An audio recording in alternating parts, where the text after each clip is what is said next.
In a weird way, I feel bad for people who haven't gone through adversity because it's incredibly difficult for them to feel deep about something because they've never been deeply bothered.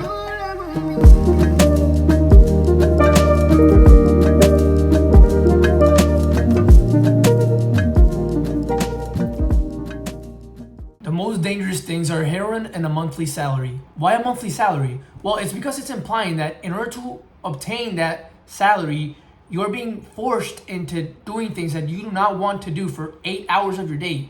So 50% of your awake time, sometimes even more than that, you're trapped into doing things that you hate. But because it pays the rent, food, and basically like gives you the bare minimum that you need to survive, maybe a couple extra dollars that you can spend on weekends, you're okay, you're fine, you never go out of your way to do something about it, which is precisely why it's so dangerous. It's because it's just good enough to keep you satisfied, but just not bad enough to make you want to realize that this is an absurd trade-off. It's just not bad enough to trigger you to want to improve your circumstances and potentially live your fullest life. So what you get is stuck in this mediocre reality. Now imagine if all of a sudden your boss comes and fires you right there on the spot.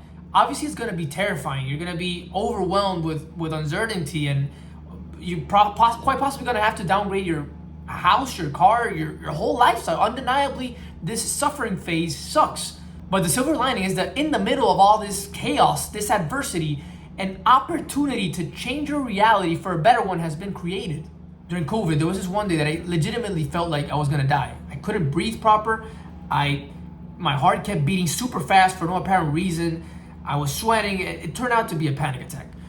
And if you've gone through one, then you can testify to the fact of how horrifying of an experience it is, right?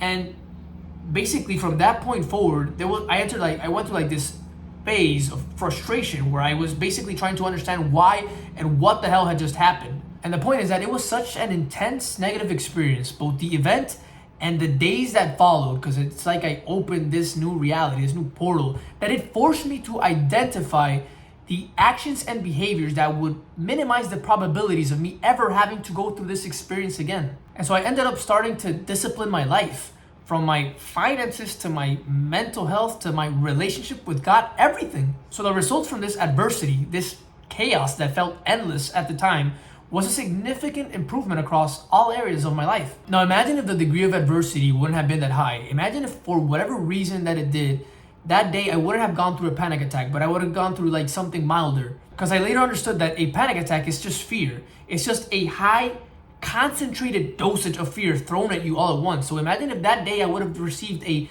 lesser dosage of fear. So like your typical day-to-day anxiety. I would still be like a monthly salary makes you unbothered, indifferent to change my reality for something better, because it wasn't so disturbing as to let me wake up and fix something. And it wasn't that I was depressed or anything like that. My life was fine. But that's the thing, my life was fine, average, good, not great, which is how I feel now in comparison. And a lot of it thanks to the fact that I received a high enough dosage that, triggered that wants to change and improve. And so back to the salary guy example, we will never know what becomes of him, because at the end of the day, it's how he chooses to respond to the situation.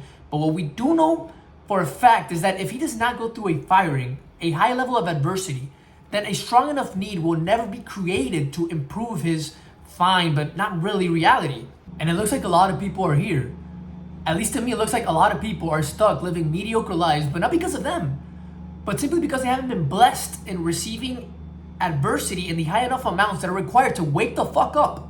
And the people that have received enough adversity not only get to hit the tipping point, but they're now also blessed with a purpose. Think of it, the only way that you're able to develop passion and a purpose is if you've gone through intense emotional states that have triggered the want to solve a problem. A passion is actually not that hard to find.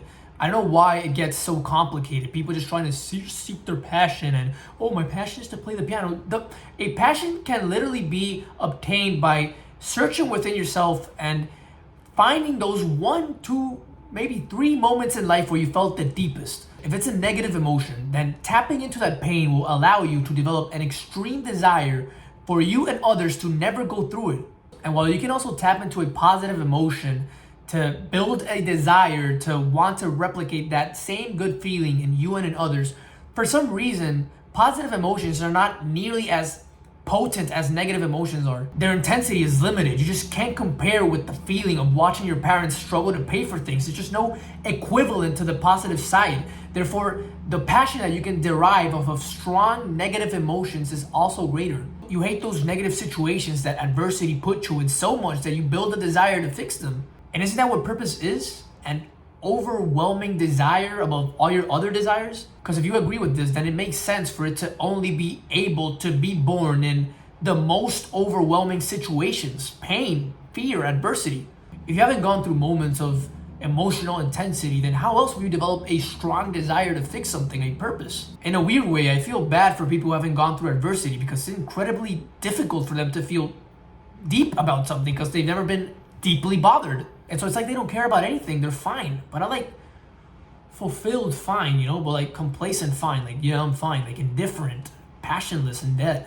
And in that same weird way, I kind of envy those who've had to endure a lot, because that additional level of suffering that they've had to bear can equate to an additional level of want to change that they can then use to form a stronger purpose and person. And of course, I say can because it's up to you and me whether we decide to harness our strong negative emotion towards the positive. Obviously, the easy and unfortunately normal thing to do is to identify ourselves as the victims of the difficult situation, saying, "Oh, why me?" So instead of leveraging the opportunity that adversity presents, most of us decide to become resentful and hateful.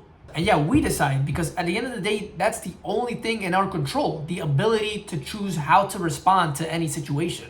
So the people who have high self-awareness, which is you, I'm assuming if you're watching this video, are then not condemned by adversity, but blessed by it.